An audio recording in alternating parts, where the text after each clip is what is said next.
Para comenzar explicando las células, vamos a hablar primero de la teoría celular. La teoría celular son 4 postulados, los tenéis aquí, que explican la importancia y la relevancia que tienen las células.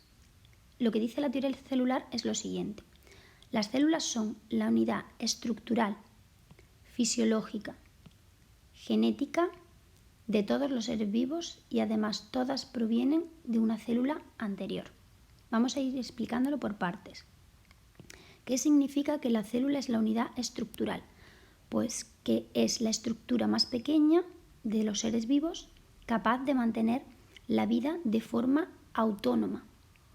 Es decir, una célula puede vivir de forma autónoma. Un organismo unicelular, como por ejemplo una ameba, puede vivir perfectamente de manera autónoma, a no ser que se junten formando un organismo pluricelular. Pero la estructura más pequeña capaz de mantener la vida de forma autónoma es la célula. Eso significa que todos los seres vivos están formados por células. Es decir, las células son como los ladrillos para hacer la casa. Puede ser que tu casa esté hecha solo de un ladrillo, con lo cual serías un organismo unicelular, o puede ser que tu casa esté hecha de muchos ladrillos, con lo cual serías un organismo pluricelular.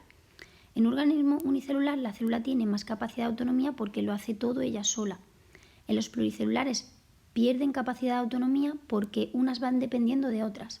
Las células digestivas se van a ver ayudadas por las del aparato respiratorio.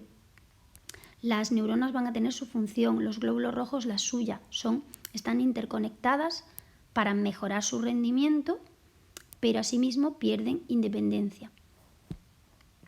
¿Qué significa que todos los seres vivos estén formados por células? Que todos los seres vivos que conocemos de todos los reinos, el reino monera, protoctista, fungi, animal y vegetal, todos están formados por células. Luego explicaré qué tipo de células se encuentra en cada reino.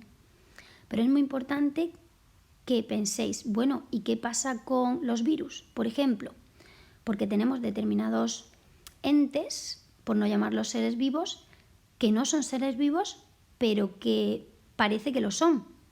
Y son estos. Estos serían los reinos de los seres vivos. Y aquí tenemos organismos no celulares. Fijaros que no se les pone seres vivos, se les llama organismos no celulares. Los virus, los viroides y los priones. Bien, un virus está formado por ADN o ARN más unas proteínas que lo envuelven y le sirven para infectar. Los viroides están formados solos por ARN y los priones están formados solos por proteínas. ¿Por qué no se les considera seres vivos? Porque son incapaces de vivir de manera autónoma. Tienen que infectar a otro organismo para vivir. ¿De acuerdo? Por eso no son considerados seres vivos, porque no son células. Necesitan infectar a células para poder vivir. La segunda afirmación de la teoría celular es que la célula es la unidad fisiológica de los seres vivos. Es decir, realiza las funciones necesarias para permanecer con vida, tanto la célula si es unicelular como el organismo si es pluricelular. Esas funciones son la función de nutrición, la de relación y la de reproducción. La función de nutrición está relacionada con que la célula es capaz de introducir en su interior los nutrientes y el oxígeno, realizar una serie de reacciones químicas que se llaman metabolismo y producir sustancias de desecho, que es lo que le va a permitir a la célula sobrevivir. La de relación es la función de relación de la célula con el medio externo, por ejemplo, con el sol, la humedad, la temperatura, y también con el medio interno, con la cantidad, por ejemplo, de glucosa en sangre, con la cantidad de iones, de sodio, de potasio y de muchísimas más cosas. Y la función de reproducción es la capacidad de transferir su información genética a sus células hijas y de multiplicarse. Esa reproducción puede ser o por mitosis o por meiosis. La unidad fisiológica también está relacionada con la forma en la que tienen las células. En los organismos unicelulares van a tener una forma redondeada, pero en los pluricelulares que os he dicho que se especializan, pues esa especialización de la función está relacionada con su forma. Los glóbulos rojos tienen esta forma porque tienen un hueco para llevar oxígeno. Las células epiteliales del aparato respiratorio van a barrer sustancias, el óvulo contiene nutrientes, etc. Las neuronas transmiten. En el caso de las vegetales, por ejemplo, tienen su pared para darle consistencia. El látigo del flagelo del espermatozoide le sirve para moverse, etc. El siguiente postulado es que la célula es la unidad genética, es decir, contiene la información genética que regula su ciclo vital, su propio ciclo vital en la célula, que lo vamos a explicar, y además transmite esa información a las células hijas, ya sea por mitosis o sea por meiosis. Aquí tenemos, por ejemplo, los dos tipos de división celular que vamos a explicar posteriormente. La mitosis, en la que una célula genera 2, o la meiosis, en la que se generan 4 células. Esta es típica de la mayoría de células del cuerpo y esta es de las células sexuales. Y el último postulado de la teoría celular es que toda célula proviene de otra preexistente. Bueno, en este sentido os preguntaréis, ¿vale? ¿Y entonces la primera célula de dónde vino? Pues la primera célula, hay muchas teorías, no iríamos al tema de la evolución, pero hay una teoría bastante aceptada que es la teoría de la endosimbiosis, que dice que las primeras células fueron las arqueobacterias y se juntaron con otras bacterias y se hicieron simbiosis, pero fue una endosimbiosis porque la fagocitaron, y al fagocitar, pues en parte células fotosintéticas que dieron lugar a los cloroplastos y otras no fotosintéticas que dieron lugar a las mitocondrias, al final pues se originó la célula eucariota, que es la más evolucionada. Y hasta aquí lo que sería la teoría celular. En esta infografía vamos a ver los componentes de una célula eucariota animal. En general, en cualquier célula, estemos en una célula eucariota o procariota, vamos a tener 3 componentes. La membrana celular, que es la estructura que va a delimitar a la célula y por lo tanto la aísla de su medio externo, y también va a regular el paso de sustancias al interior y al exterior y permite también la comunicación con otras células. Luego tenemos el citoplasma, que es el líquido interno, que es como gelatinoso, donde va a ocurrir todo lo que es el metabolismo de la célula. Y va a estar compuesto por el citosol, que es como la parte acuosa, y un montón de pequeños orgánulos. De hecho, la palabra orgánulo viene de pequeño órgano, orgánulos, y los ribosomas, que van a ejercer sus funciones que ahora explicaremos posteriormente. Y el tercer componente de cualquier célula es el material genético, que es el material hereditario que viene de nuestros progenitores, que se transmite también de cada célula madre a sus células hijas. Se encuentra en forma de ADN o DNA en inglés. Ese material genético puede estar contenido en un núcleo, en el caso de una célula eucariota como la que estamos viendo en esta infografía, o puede no estar contenido en un núcleo como ocurre en las células procariotas de las bacterias. Ese ADN puede encontrarse en forma de hilos que se denominan cromatina, como un ovillo de hilo enrevesado, o puede condensarse en una estructura con forma de X, que recibe el nombre de cromosoma, que es cuando la célula se va a dividir. Entra en un proceso llamado interfase y se condensa en esta estructura con forma de X que se denomina cromosoma.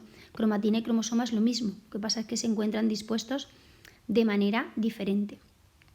Importante, el ADN es el que contiene la información para todo lo que la célula va a hacer y cómo lo va a hacer. Es como la cabeza pensante de la célula. Y esa información la va a llevar a cabo los obreros de la célula, que son las proteínas. Es decir, el ADN es el que piensa, pero luego los que ejecutan esa información, los obreros de la célula, van a ser las proteínas. Es decir, es como que el ADN es el jefe, es el que sabe lo que hay que hacer, pero no lo va a hacer y se lo manda a sus obreros, que son las proteínas, que son los que lo van a ejecutar. El jefe no es como que no trabaja y los obreros trabajan, pero los obreros no sabrían qué hacer si no se lo dijera el jefe, que es el ADN. Esto está relacionado también con el hecho de que el ADN esté en el núcleo. ¿Por qué el ADN está en el núcleo? Porque tiene que estar protegido. Tiene una información tan valiosa que por eso se guarda en el núcleo de la célula eucariota. Además, el ADN nunca va a salir del núcleo. Entonces os preguntaréis, bueno, ¿y si nunca sale del núcleo, cómo le dice a todo lo demás las cosas que tienen que hacer? Bueno, pues eso se lleva a cabo a través de los procesos de replicación, transcripción y traducción del ADN a proteínas. pero como os he dicho, el ADN no va a salir del núcleo, sino que lo que va a salir es una copia de él fuera. Es decir, como que la biblioteca de la célula es el núcleo y ahí se conservan los originales. Y si yo quiero sacar un libro para saber qué hacer, voy a sacar una fotocopia. Esa fotocopia no es ADN, es ARN, pero eso lo explicaremos en otro vídeo. Bien, dentro del núcleo tenemos una estructura un poco más oscura, que os las he pintado aquí en violeta oscuro, que es el nucleolo. El nucleolo tiene una función íntimamente relacionada con la del núcleo. El nucleolo va a contener un material genético que no es ADN, sino que es ARN nuclear, que se va a transformar en ARN ribosómico. Por lo tanto, el nucleolo lo que hace es fabricar ribosomas. Esos ribosomas son estas bolitas amarillas, se fabrican en el nucleolo y salen. Estos sí salen del núcleo, los veis aquí, están saliendo por los poros del núcleo al exterior. Una vez que tenemos los ribosomas, que además los ribosomas no son orgánulos membranosos, igual que el nucleolo tampoco tiene membrana, pues los ribosomas no son orgánulos membranosos. Una vez que los tenemos fuera, pueden quedarse o bien libres por el citoplasma o bien pegarse a otro orgánulo que recibe el nombre de retículo endoplásmico, que sería toda esta estructura que está rodeando el núcleo. El retículo endoplásmico puede tener unidos así ribosomas y se llama retículo endoplásmico rugoso, o puede no tener ribosomas y entonces se llama retículo endoplásmico liso. Es decir, el retículo endoplásmico es como un conjunto de membranas, porque es un orgánulo membranoso, que forman una especie de tubos que están comunicados entre sí, que o bien pueden tener ribosomas pegados si es rugoso o no tenerlos si es liso. Si es rugoso, se va a encargar de la síntesis de esas proteínas, esos famosos obreros de los que os he hablado, y si es liso, se va a encargar de la síntesis de lípidos. Las proteínas, como os he puesto aquí, son las moléculas obreras de la célula. ¿Por qué? Pues porque hacen infinidad de funciones. No podríamos sobrevivir sin las proteínas. Las proteínas, por ejemplo, participan en el transporte de moléculas como la hemoglobina, que transporta, por ejemplo, oxígeno. Transmiten señales a otras células, por ejemplo, a través de las hormonas. Ayudan en la función de defensa porque forman a los anticuerpos. Nos permiten realizar reacciones químicas a través de las enzimas, que también son proteínas, o incluso captan señales del exterior a través de los receptores de membrana, etc. O sea, prácticamente todas las funciones las realizan o una proteína u otra. Estas proteínas o estos lípidos sintetizados o bien en el retículo endoplásmico rugoso o bien en el retículo endoplásmico liso, salen del retículo endoplásmico dentro de unas vesículas. Estas vesículas van a viajar al siguiente orgánulo membranoso, que es el aparato de Golgi, que es como un conjunto de sacos aplanados, sin conexión entre ellos, pero que están rodeados de vesículas, que lo que van a hacer es modificar las sustancias que les ha llegado del retículo endoplasmático. Y luego las van a segregar al exterior y van a formar vesículas. ¿Esto por qué es importante? Bien, porque si le va a llegar una cadena lineal de una proteína al aparato de Golgi, él la va a plegar de una manera determinada e incluso le puede añadir otras sustancias como por ejemplo un lípido o un carbohidrato. ¿Por qué es importante esto? El pliegue de una proteína sobre sí misma le va a dar una configuración tridimensional única, que es esencial para que esa proteína funcione correctamente. Una proteína puede estar bien configurada, pero si luego no está bien plegada, no realiza bien su función. Bueno, estas proteínas ya bien plegadas van a salir del aparato de Golgi a través de estas vesículas. Las vesículas, cuando adquieren un tamaño muy grande, reciben el nombre de vacuolas. Las vacuolas en las células animales son mucho más pequeñas que, por ejemplo, en una célula vegetal, donde acumulan agua, que son mucho más grandes. Continuamos con las mitocondrias. Las mitocondrias sería este orgánulo de aquí, son unos orgánulos de doble membrana. La membrana externa es lisa y la interna tiene unos repliegues hacia el interior que se llaman crestas mitocondriales. Y el interior de la mitocondria se llama matriz. La mitocondria tiene algo excepcional. Contiene un ADN que se denomina ADN mitocondrial y contiene a su vez también ribosomas y realiza el proceso de respiración celular, que consiste en coger el oxígeno que ha llegado a través de los pulmones y luego de la sangre a las células, la glucosa que proviene de la digestión, cogen esas dos cosas y fabrican dióxido de carbono y agua junto al ATP, que es el adenosintrifosfato, que es la moneda energética de la célula. Cuando una célula necesita energía para realizar su metabolismo, coge ATP, lo rompe y se libera una gran cantidad de energía. Los centriolos. Bien, los centriolos son unas estructuras que explicaremos ahora mejor posteriormente, que son dos estructuras que se disponen en perpendicular y forman lo que se denomina centrosoma, que está relacionado con el proceso de división celular y con la formación de los microtúbulos del citoesqueleto. Bien, el citoesqueleto es un conjunto de fibras y de filamentos que constituyen el armazón o el esqueleto interno de la célula y permite la movilidad. Esos microtúbulos van a estar generados por los centriolos. Y el citoesqueleto está relacionado también no solo con el mantenimiento de la forma de la célula y el movimiento de la célula, sino también con otras estructuras que aparecen solo en algunas células, como por ejemplo los cilios, que son estos pelitos que vemos aquí, o el flagelo, por ejemplo, del espermatozoide, o los pseudópodos que emiten los fagocitos cuando van a fagocitar un agente infeccioso. Y para terminar, los orgánulos, acabamos con los lisosomas. Los lisosomas también son orgánulos membranosos con forma esférica que contienen numerosas enzimas, que también son proteínas, y participan en la degradación y destrucción de sustancias que tienen que ser destruidas en la célula porque ellas son tóxicas. Entonces introducen esas sustancias en su interior y las pulverizan. Para concluir, voy a haceros un símil entre lo que sería una célula eucariota animal y un cuerpo humano, por si os sirve de ayuda para comprenderlo un poquito mejor. Por ejemplo, la membrana, que es lo que nos separa del exterior, pues sería algo similar a nuestra piel.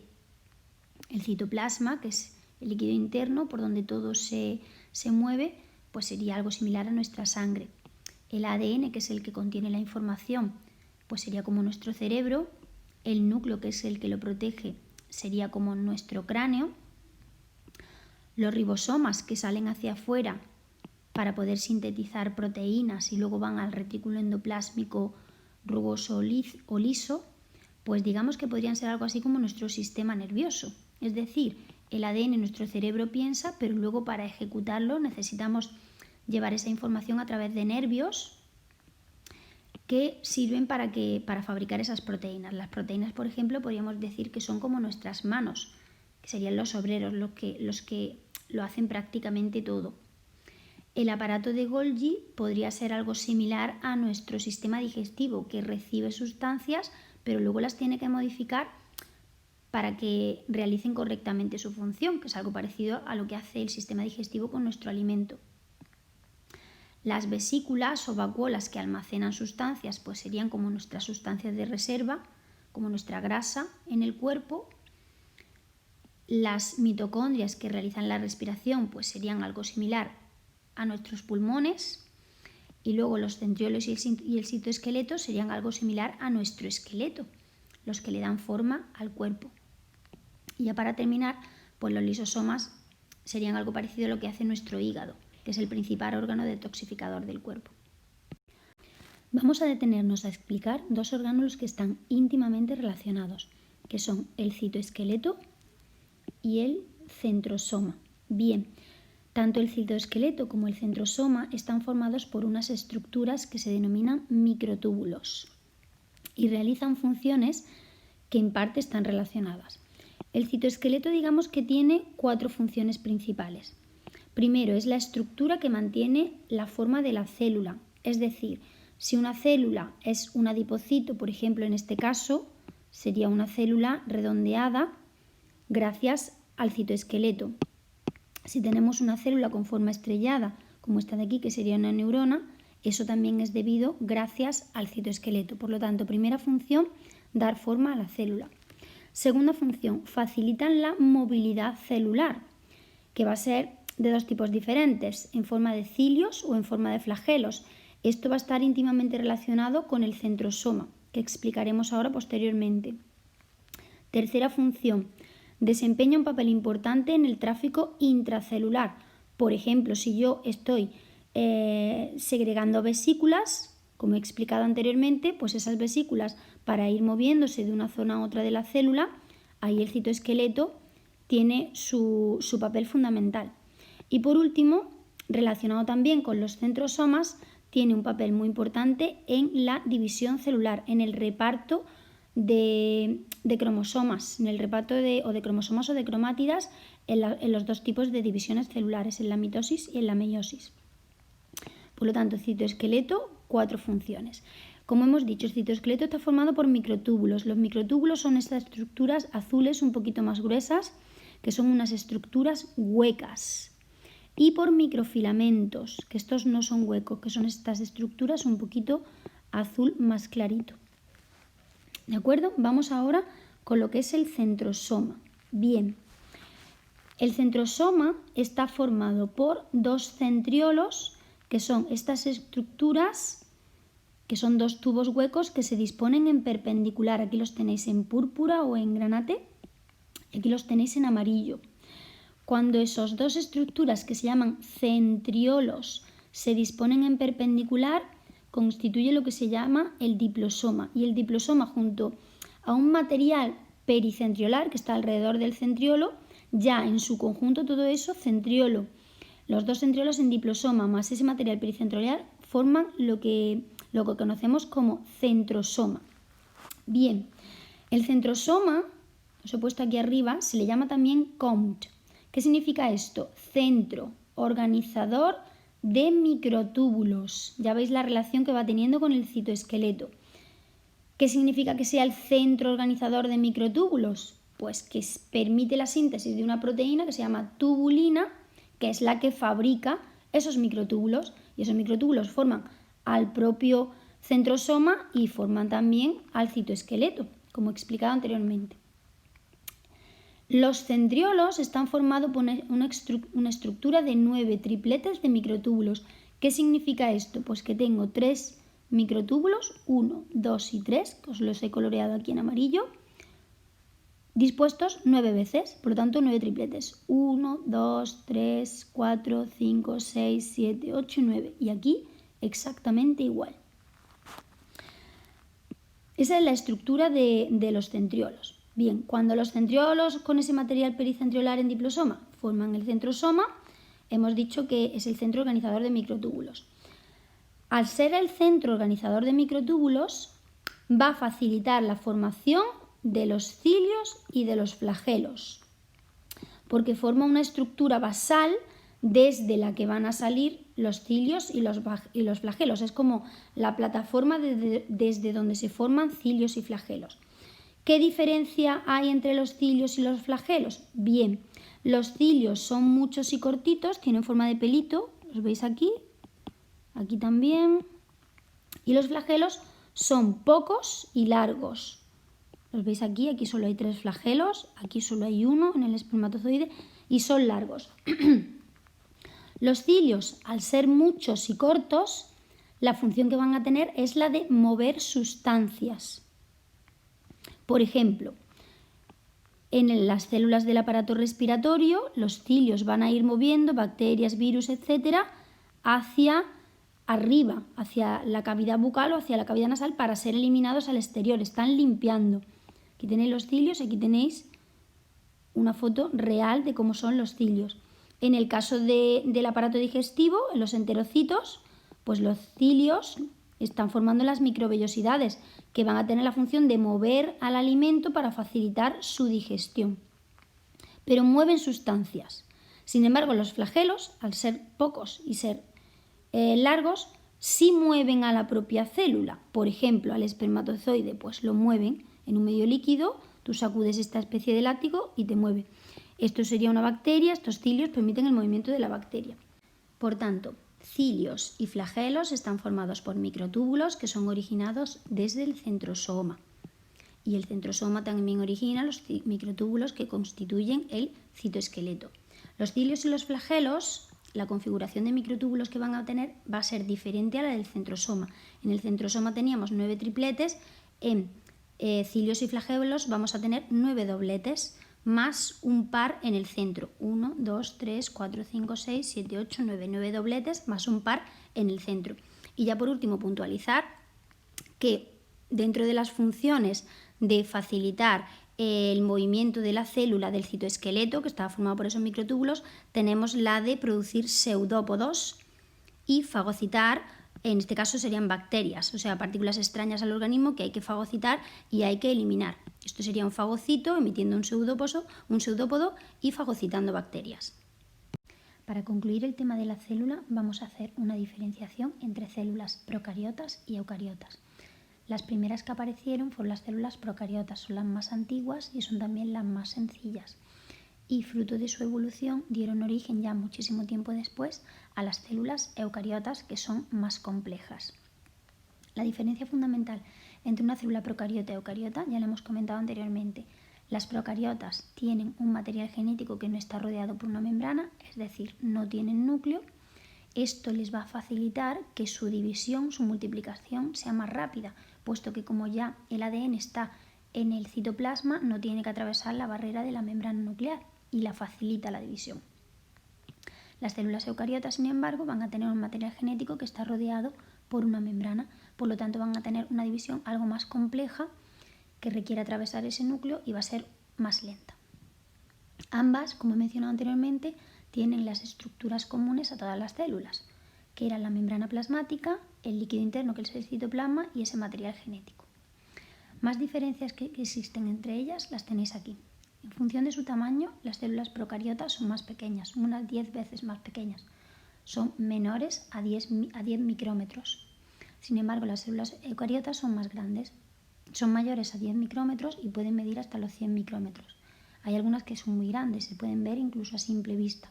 No es lo mismo, por ejemplo, un óvulo de avestruz o una neurona, que puede ser muy larga, que otras células del cuerpo, como por ejemplo un glóbulo rojo o una plaqueta, aunque las plaquetas son estructuras, realmente no llegan a ser células, que son mucho más pequeñas. En función de los componentes se van a diferenciar mucho.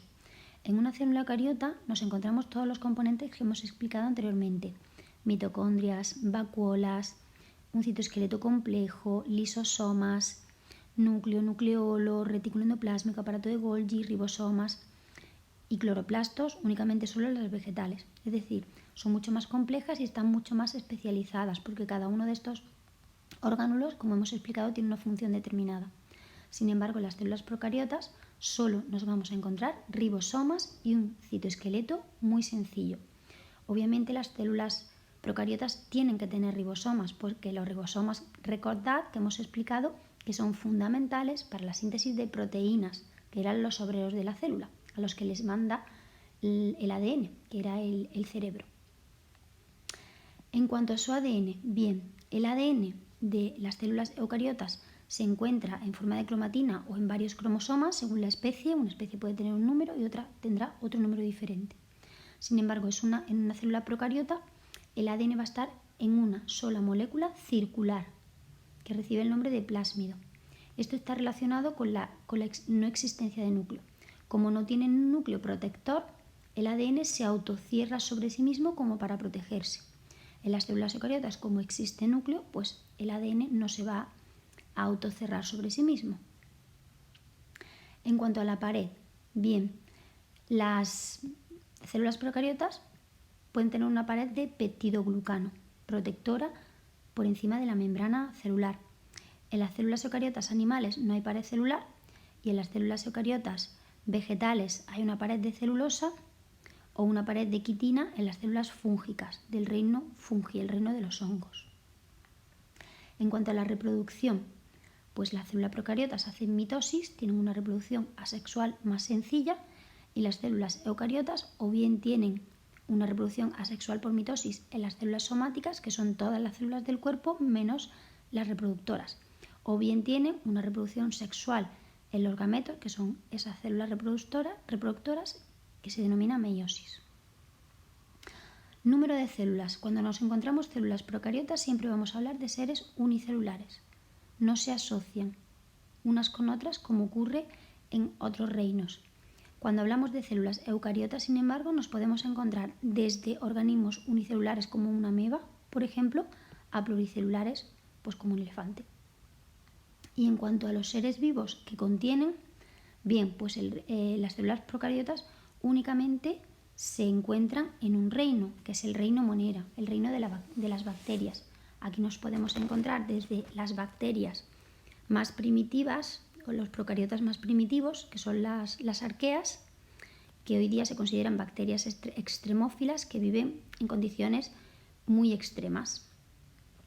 Las cianobacterias, que fueron las primeras bacterias que fueron capaces de desarrollar la fotosíntesis, por lo tanto fueron los primeros organismos autotróficos que existieron, que mejoraron mucho el medio ambiente en el que vivían el resto de seres vivos, porque ayudaron a generar la capa de ozono, que disminuyó la radiación y mejoró las condiciones climáticas. Y luego tenemos las bacterias, que todos conocemos, que son capaces de vivir prácticamente en cualquier ambiente. Y estas ya o pueden ser autotróficas, fotosintéticas, o pueden ser heterotróficas. Y hay de muchos tipos y muchas formas. Eso en cuanto a las células procariotas. Pero es que las células eucariotas son todos los demás reinos. Desde el reino protoctista, que incluye a los protozoos y a las algas, pasando por el reino fungi, que eran las levaduras, los mohos y las setas, el reino de las plantas y el reino animal. Es decir, todos los demás reinos están formados por células eucariotas. Han evolucionado y han diversificado su rango de seres vivos muchísimo más que las células procariotas. Para concluir, pequeñas diferencias que hay entre la célula eucariota vegetal y la célula eucariota animal. Bueno, la célula eucariota vegetal tiene los cloroplastos, que le dan además ese color verde característico. En la célula eucariota animal eso no existe. Tiene pared celular, que la célula eucariota animal no tiene. Tienen 1 o 2 vesículas grandes que contienen fundamentalmente agua, que en la célula eucariota animal tampoco existen, y tienen una forma normalmente prismática. ¿De acuerdo? Esa pared celular hay que decir que les ayuda a tener consistencia, puesto que en el reino vegetal no existe esqueleto. Entonces esa pared le da consistencia a la planta para mantenerse erguida. En la célula eucariota animal, sin embargo, tenemos centriolos, que en la vegetal no hay, vesículas más pequeñas y numerosas y formas muy variadas, como hemos comentado en la infografía anterior.